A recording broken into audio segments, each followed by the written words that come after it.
These are the real problems with Roar. And do you know what your friends are probably doing to your family right now? They are eating. Shut up. Roar. Whose land is this? This is my land.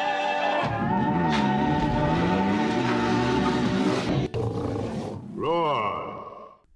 Okay, so there are going to be movies on this podcast that I'm going to talk about that a lot of people probably heard of. So I'm sure everybody's heard of Titanic. I'm sure everybody's heard of Terminator and all these other movies that I've talked about so far. But they may not have known about the particular instances that took place on the movie. And so far, one of the positive reviews that I've had so far of the podcast is that, oh, I didn't know about that. I'm like, well, that's good because that's what I wanted to tell you.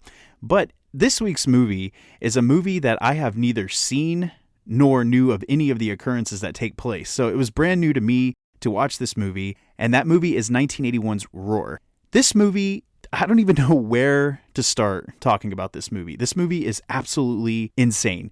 There's a tagline to this movie that states it's the most dangerous movie ever filmed. Now you hear something like that and you just kind of assume, well, is that a marketing ploy? Is that just a way to try and get me into the theater to see the movie? Either way, it's absolutely true. And the more research that I did on this movie, the more blown away I was by everything that took place. So basically, this movie is a film written and directed by Noel Marshall. Now, Noel Marshall has never really had a hand in directing and isn't really known for anything other than being the executive producer of The Exorcist. And I think that's his claim to fame. That was probably his desire to make movies. Like, he wanted to become more front and center of productions. He wanted to be known for the movies because whenever you think of The Exorcist, you're not thinking of Noel Marshall. You're probably thinking of all the actors that were in the film, thinking of director William Friedkin, stuff like that. So he kind of wanted that notoriety for his own. So he had this idea to make this movie called Roar. I mean, it wasn't really titled at the time, but the inspiration for this movie is the fact that him and his wife, Tippi Hedren is, most people know, the lead actress in Alfred Hitchcock's The Birds. Let me tell you, there's so many things about The Birds that it's going to have its own episode because I was doing more research on that one just because that's what happens whenever I'm talking about or doing research on these movies. They tend to lead me down these paths. So let me tell you right now, The Birds is definitely going to be a future episode.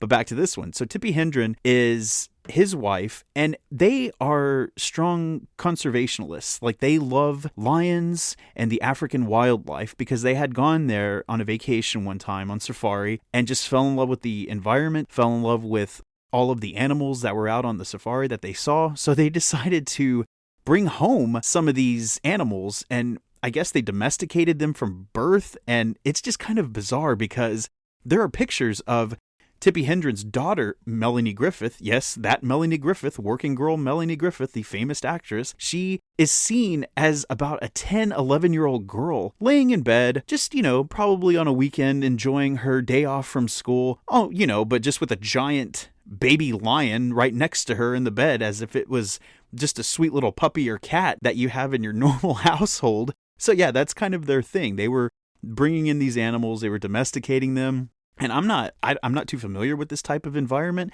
so I don't know exactly what happens whenever a lion grows of age. I mean, if you raise it from the beginning, maybe somebody could tell me about all this, because I've only had one animal in my entire life, and it's my sweet little dog Jet, who is a multi-poo, nowhere near the level that is a giant lion or a female cub or anything like that.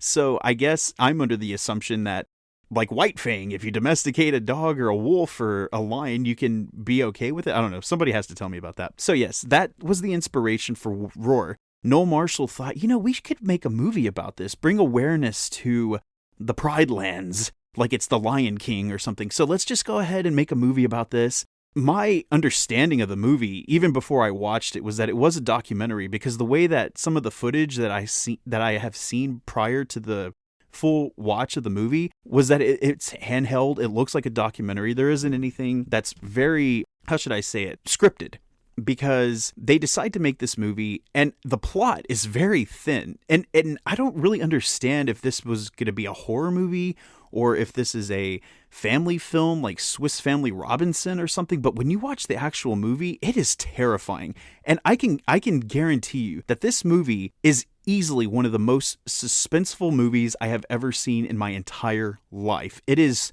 so jaw-droppingly shocking because of the situations that the actors have put themselves in and the crew have put themselves in. Basically, the movie is about a conservationist played by Noel Marshall. Yes, he stars in the movie himself. So he's a triple threat, writer, director, and star, just like we all want to be. So he's a conservationist who is running a conservation out in South Africa. And he has all these lions, all these giant lions and everything like that. He invites his family from America to come spend some time with him on the conservation because he's working there for so long that he wants to bring them and have, just a time together. He's taken away to a nearby village to help someone who is in medical need because he has a medical expertise. So as he's gone, his family comes home to the conservation that he lives in, and apparently nobody clued them in on the idea that they have to become familiar with all of the lions that are living in the conservation area. So they are just constantly being stalked by these lions. This is 1981, okay? There is no CGI here. There is no situation where you see a lion and it was under the care or advisement of a personal trainer. None of that. There are about 100 lions on the set of this movie.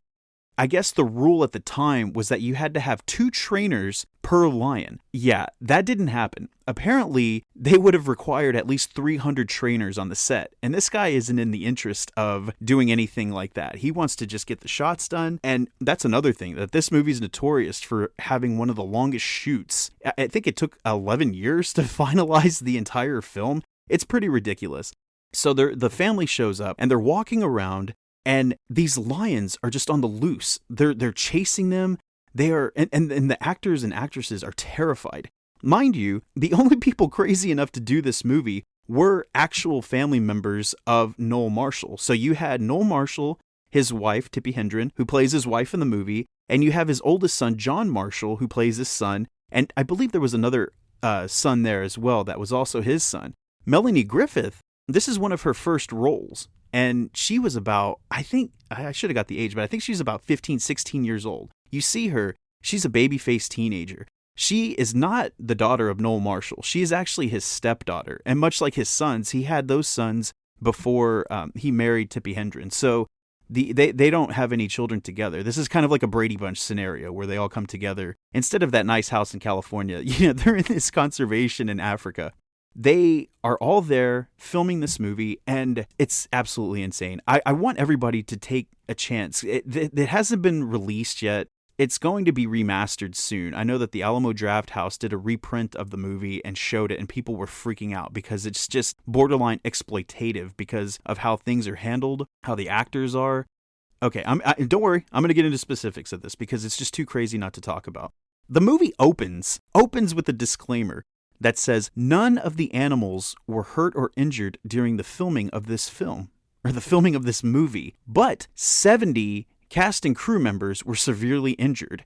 He's literally putting in the disclaimer of the opening of the film as if it's some kind of badge of courage or some kind of thing to brag about that 70 people were injured, some severely injured on the set of this movie. I am just baffled by all of this. And you see at the beginning of the movie, Noel Marshall himself walking around these lions as if he has some kind of link to them. Like, it's almost as if he himself believes that he can communicate with these lions. I know that he's probably doing that for the sake of the character, but he's also probably doing it as an actor because, he doesn't want to get mauled. And you've got some giant Simba-like lions jumping on him, pouncing on him, throwing him down on the ground. It's just absolutely insane. And you're watching this and you think, oh my God, somebody's going to get really hurt. It's so tense. And so again, that's why I'm wondering, was this supposed to be a horror movie? I am going to go ahead and say right now that somebody did upload it to YouTube. I'm not going to say who, because I don't know. I thought it was YouTube itself that had a copy of the movie, and I ended up watching it on YouTube. And it's Roar 1981. So if you want to go and watch the movie before you come back and listen to the rest of this, by all means. And it's only like an hour and a half long. It's not even that long because there's no real narrative because these people are just running around and this and that. So time to get into some specifics of certain situations that transpired. And I'm going to go ahead and start with, like I said, there were 70 cast and crew members that were injured on this movie. And I'm going to go ahead and start with Noel Marshall's injuries. So Noel Marshall was attacked by wildcats so many times during the production that he eventually developed gangrene.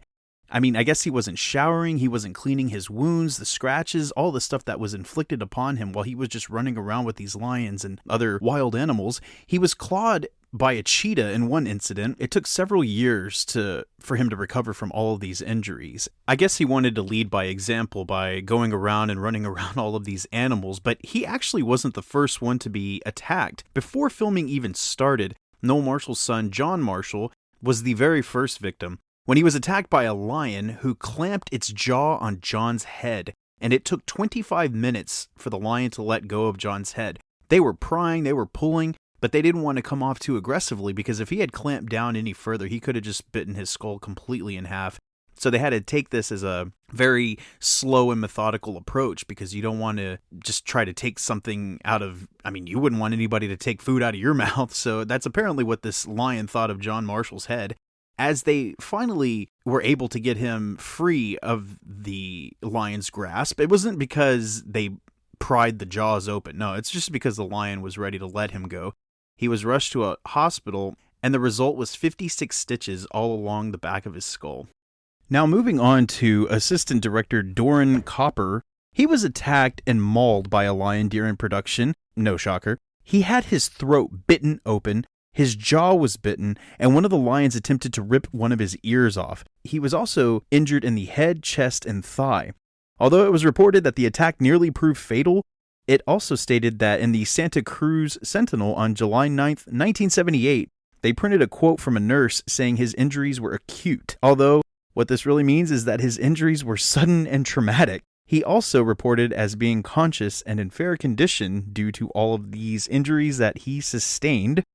Now, moving on to lead actress Tippi Hedren. She fractured a leg during production when an elephant... That's right, I forgot to mention that there were elephants. There weren't just lions, there were elephants, tigers. I'm surprised there weren't bears, but I think I should note that this film wasn't filmed in South Africa, by the way. It was actually filmed in California, so they imported a lot of these animals for the conservation and basically just filmed them running around. So back to Tippi Hedren. She fractured a leg during production when an elephant bucked her off of its back when she was riding on the top of it. Apparently it got too excited, or it was scared that somebody was on its back, and just happened to flung the 5'2", 2-inch, probably 100-pound actress right off, fractured her leg.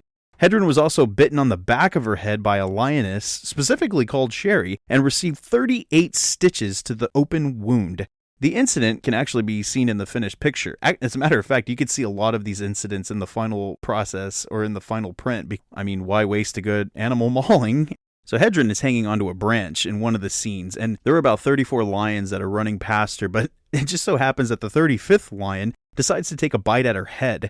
And it doesn't full-on clasp onto her, but it grazes her. But still, her screams and the blood seen from that shot are actually real. And Hedren quoted said, "Being bitten by a lion, let me tell you, it hurts when you're bitten by a lion. It's not only that you may have an open gaping wound plus shock, but the pressure of these enormous jaws is so strong that it hurts."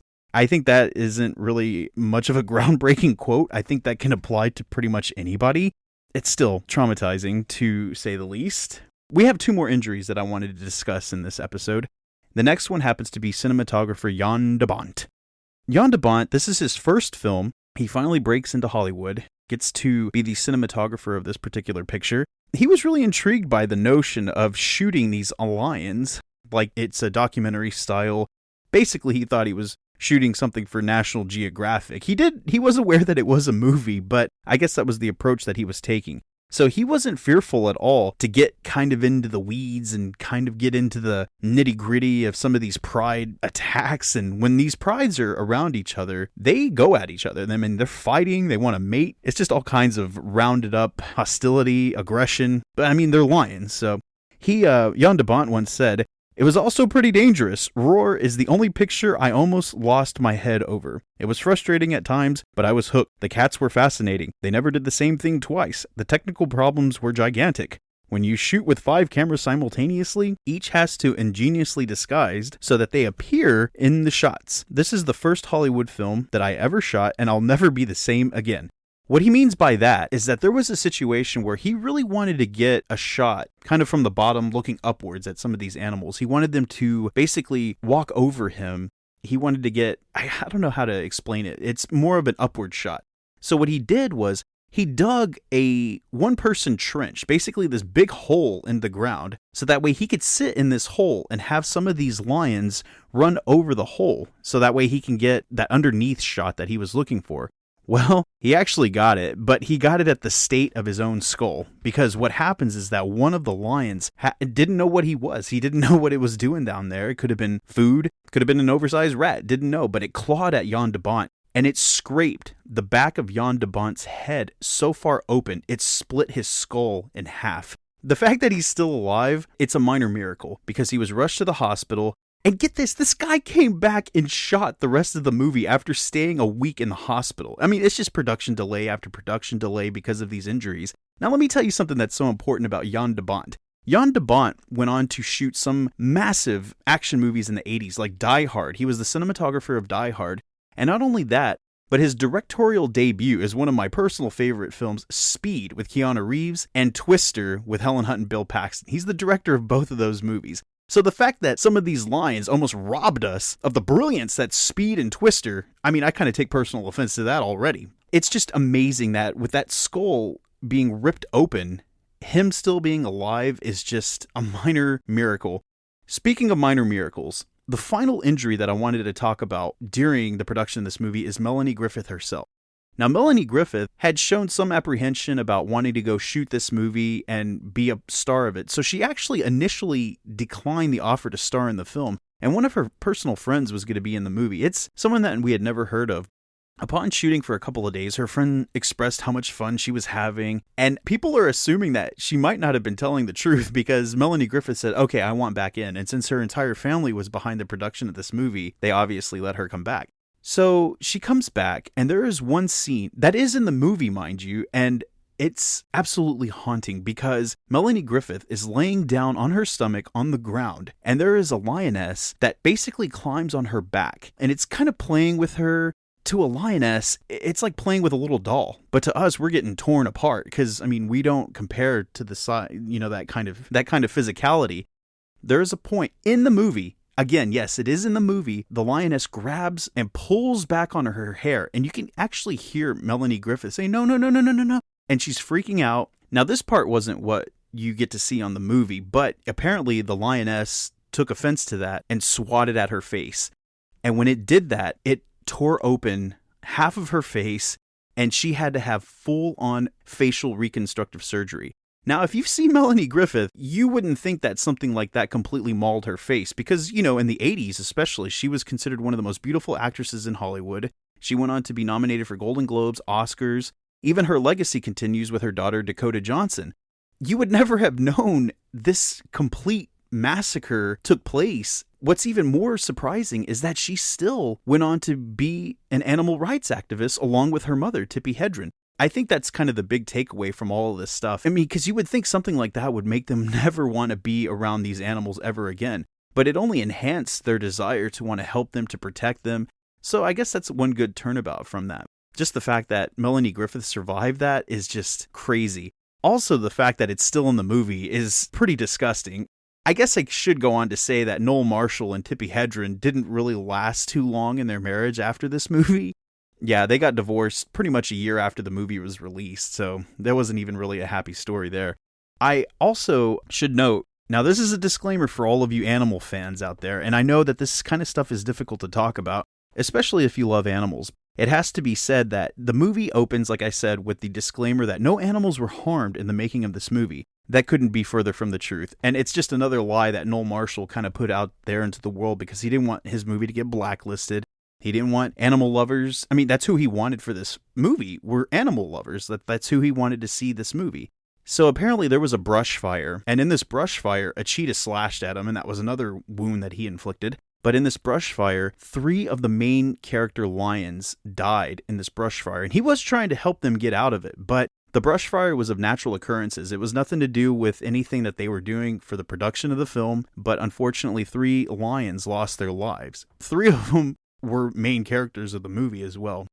That's a bit unfortunate. And of course, he's not going to tell the truth about that. But it's unfortunate for those lions. And that's just a natural occurrence that would have happened with or without them being there.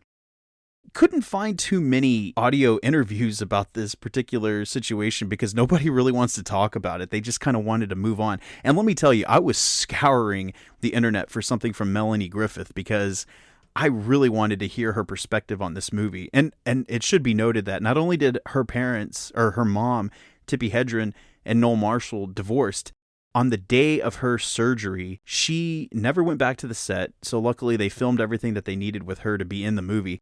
But not only did she not return to set, she never spoke to her stepfather ever again. Rightfully so. And I'm sure that was one major motivating factor for her mom to say, this guy's kind of a jerk. Maybe I shouldn't marry this guy. Or maybe I shouldn't continue on with this marriage if he's going to put my daughter's life at risk, or mine for that matter.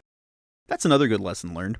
Anyway, so I did find a couple of archival interviews that some of the cast and crew had done about the movie. And I'm going to play right now. And again, these are kind of quick little notes of basically what I had already said. So here we go.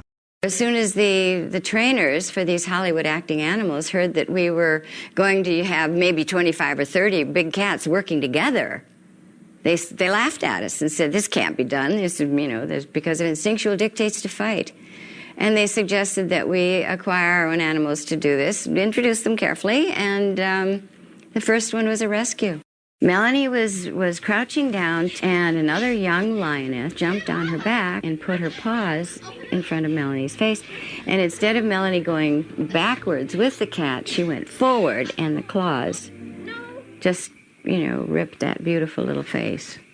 Oh, I looked at her, and, one of the scariest things I've ever seen. To have that beautiful daughter just bleeding, and oof. I was also able to find one interview done with John Marshall, the son of Noel Marshall, about filming the movie. And this is done with CBS Morning. I guess it was done for an anniversary re-release of the film that Alamo Drafthouse had done. So let's take a listen to that. One of the most dangerous movies ever made, perhaps the most dangerous movie ever made? I would say probably the most dangerous. The cat's got a little extra. That's all. Oh. Was your father a genius or a madman to make this movie? Well, in hindsight, it is a madman. I got 56 stitches in the head, and it took 6 guys 25 minutes to get the lion off of me. We probably should have figured out then that maybe this is going to be a problem. It was the big lion fight. Full-grown male lions are fighting each other, and he runs in to break up the fight. A lion bites him through the hand. Through the hand? Through the hand, and then if you watch really closely, you can see he goes like this and shakes the blood off and shakes, and then he goes in and he breaks up the fight again. This is the scene where Melanie is on the kitchen floor with Boomer. I still, when I watch the movie, have nightmares for a day or two after, watching it. The budget for Roar ballooned up to $17 million, and it only grossed $2 million at the box office, only because of the fact that it was only distributed globally, and it never received a domestic release because a lot of theater houses didn't want to release the picture. But like I said, it is getting a full remastered version of it done. I believe you can actually watch it on Amazon Prime, but if you don't want to do all that, I'm telling you, go to YouTube, check it out. It's going to freak you out. Now, after the movie was made and released, Tippi Hedren, through her finances, she decided to create the Roar Foundation. She really wanted to make something out of this whole situation.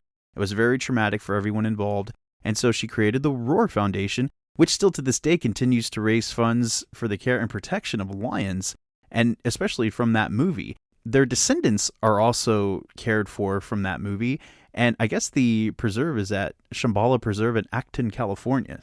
That was Roar, and like I said, it was the most dangerous movie ever made. I happen to agree with that assessment. It's going to be hard to follow this one up. Thank you all for listening. If you have any questions or omissions, or if you feel like I left something out, please do write me at reelproblemspodcast@gmail.com. I'm on there answering emails, and I'm kind of stockpiled a couple of them, so I'll be reading a couple later on, maybe in a future episode. Also, if you like this episode, please check out my other show, the Screen Addicts Podcast. It's just TV movie discussions. Thank you for listening, and that's a wrap.